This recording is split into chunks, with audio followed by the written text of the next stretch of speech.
오늘 아침 신문 시작합니다. 채용시장에서 중장년층이 주목받고 있다는 기사 먼저 보겠습니다. 네, 중앙일보입니다. 저출생과 고령화의 영향으로 한국의 생산 가능 인구는 지난해 3,600여만 명에서 2044년 2,700여만 명으로 떨어질 것으로 예상되고 있는데요. 이에 따라 전체 인구의 40.5%를 차지하는 중장년층이 채용시장에서 대접받고 있습니다. 중장년층은 업무적 숙련도나 경험, 지혜 측면에서 양질의 노동력을 제공할 수 있고 무엇보다 이직 가능성이 낮다는 판단에서인데요.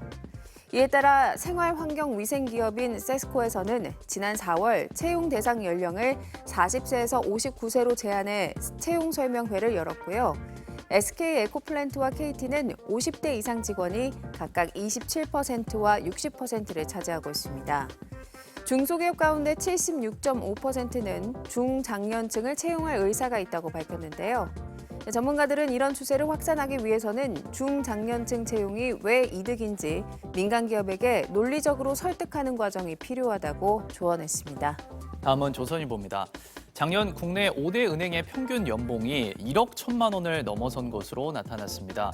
2021년 처음 1억 원을 넘긴 뒤 2년 만에 우리나라 기업 상용 근로자 평균 연봉의 2.2배에 달하는 1억 1,265만 원을 기록한 건데요. 또 고연봉자나 저성과자를 내보내기 위해서 조기 희망퇴직 제도를 시행하면서 평균 희망퇴직금도 3억 6천여만 원으로 2년 전에 비해 1.74% 늘었습니다.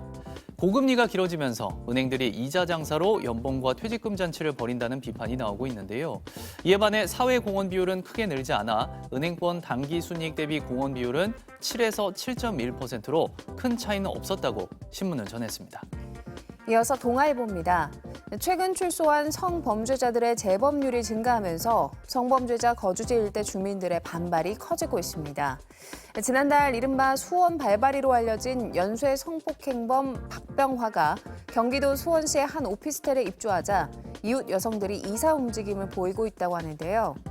지난해 신상공개 성범죄자의 재범 사례는 4년 새 27.9% 늘어난 1,417건으로 하루 약 4건꼴로 발생하고 있습니다.